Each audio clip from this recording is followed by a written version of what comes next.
Chapter 18. Plato's Cosmogony.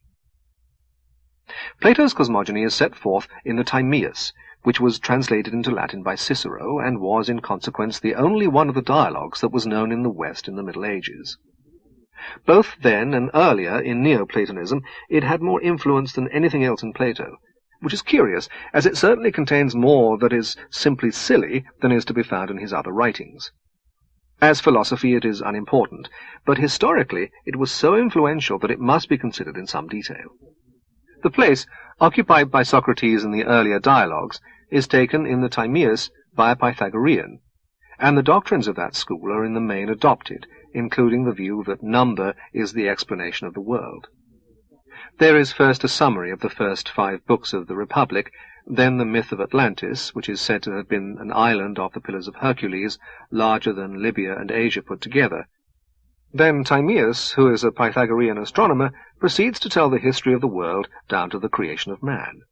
What he says is in outline as follows.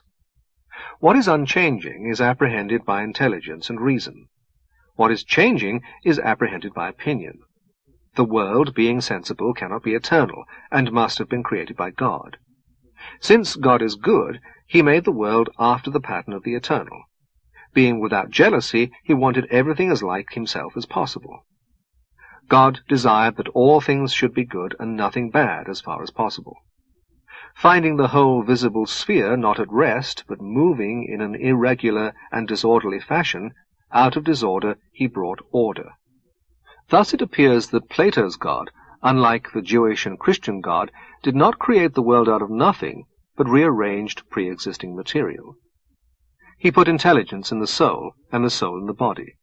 He made the world as a whole a living creature having soul and intelligence. There is only one world, not many, as various pre-Socratics had taught. There cannot be more than one, since it is a created copy, designed to accord as closely as possible with the eternal original apprehended by God. The world in its entirety is one visible animal, comprehending within itself all other animals. It is a globe because like is fairer than unlike, and only a globe is alike everywhere. It rotates because circular motion is the most perfect, and since this is its only motion, it needs no feet or hands. The 4 elements, fire, air, water, and earth, each of which apparently is represented by a number, are in continued proportion. That is, fire is to air, as air is to water, and as water is to earth. God used all the elements in making the world, and therefore it is perfect, and not liable to old age or disease. It is harmonized by proportion, which causes it to have the spirit of friendship, and therefore to be indissoluble except by God.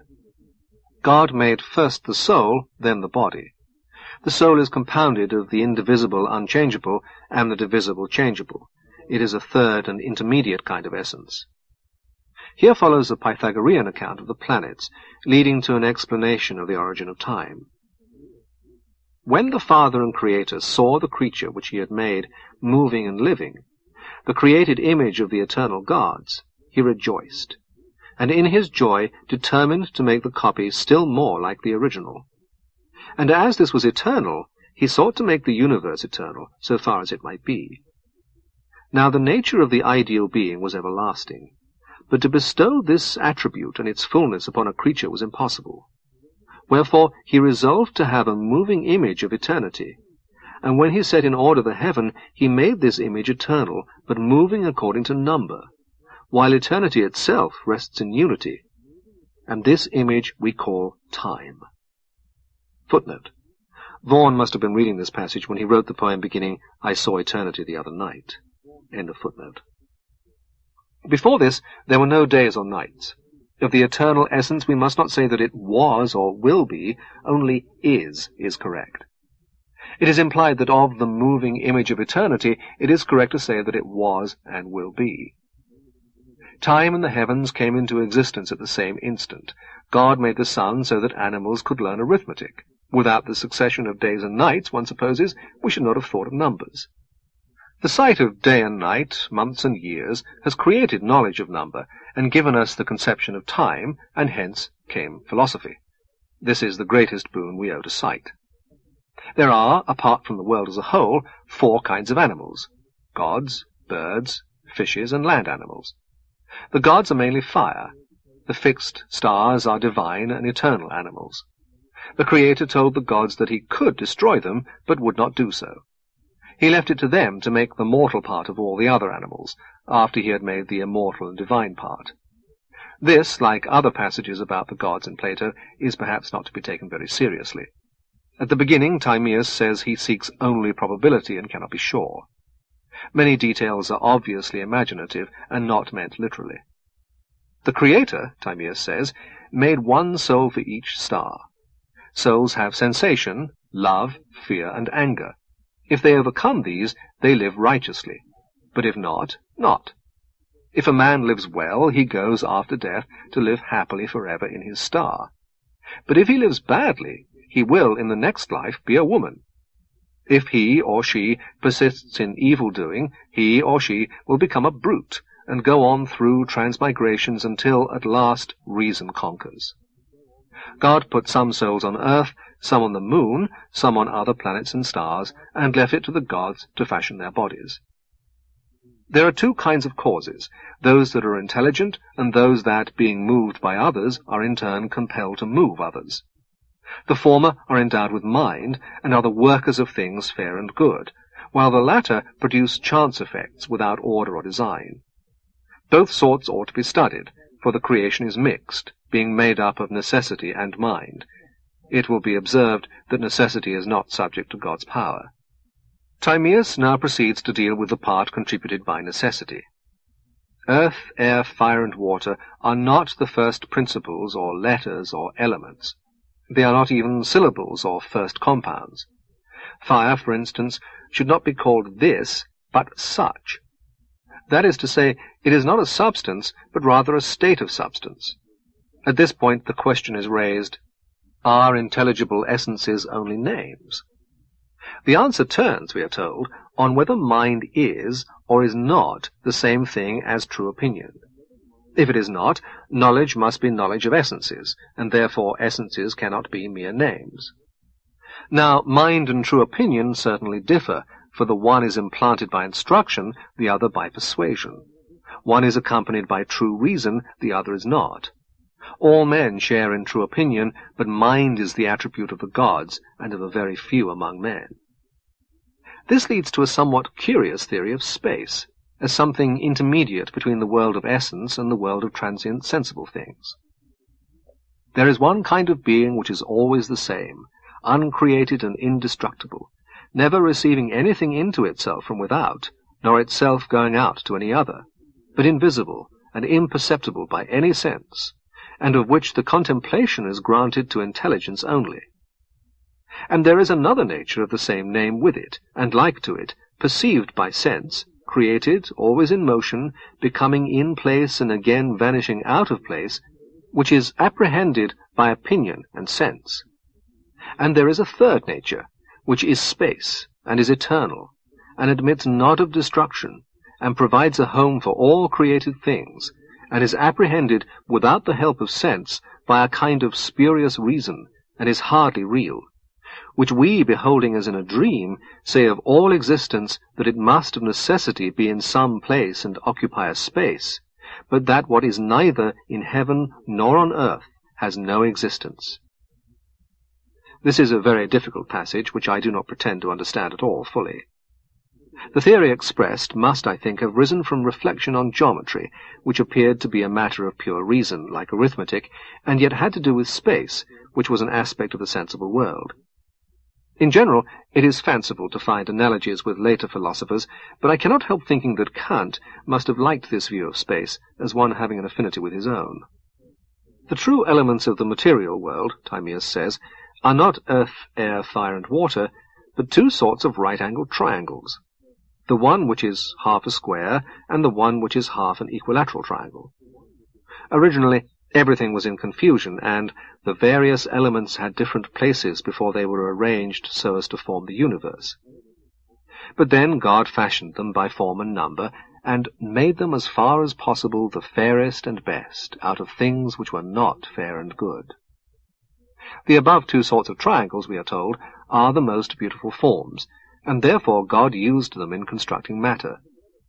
By means of these two triangles, it is possible to construct 4 of the 5 regular solids, and each atom of one of the 4 elements is a regular solid.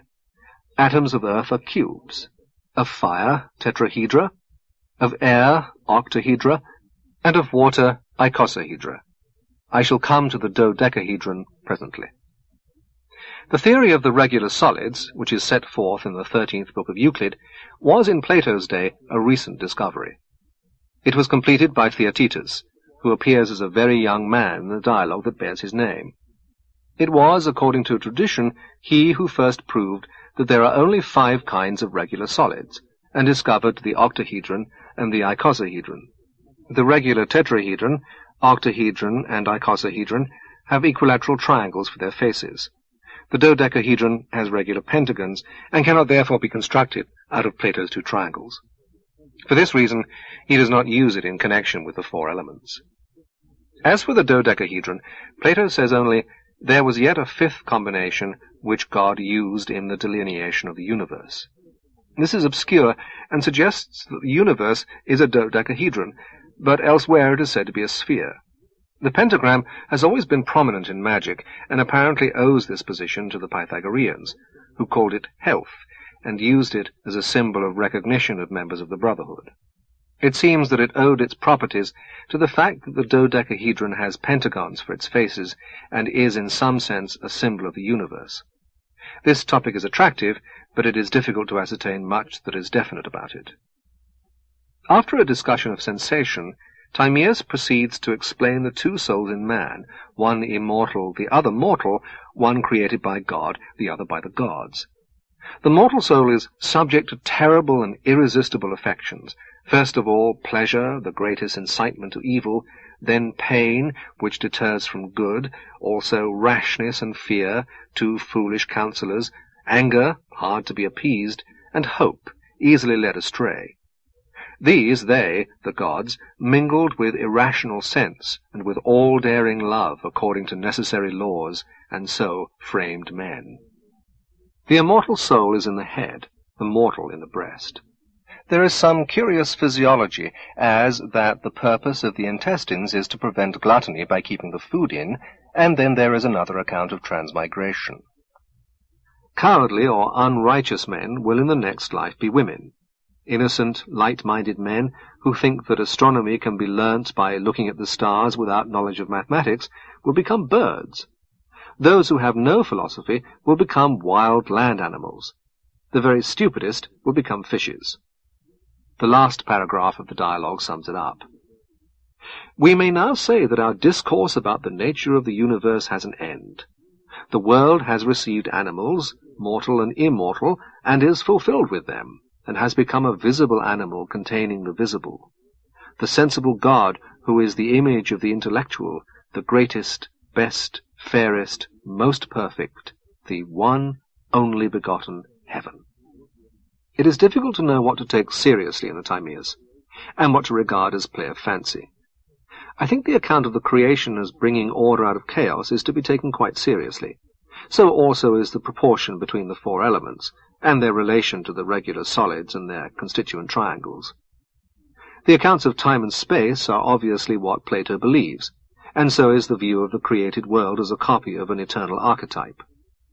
The mixture of necessity and purpose in the world is a belief common to practically all Greeks, long antedating the rise of philosophy. Plato accepted it, and thus avoided the problem of evil, which troubles Christian theology. I think his world animal is seriously meant, but the details about transmigration and the part attributed to the gods and other inessentials are, I think, only put in to give a possible concreteness. The whole dialogue, as I said before, deserves to be studied because of its great influence on ancient and medieval thought, and this influence is not confined to what is least fantastic.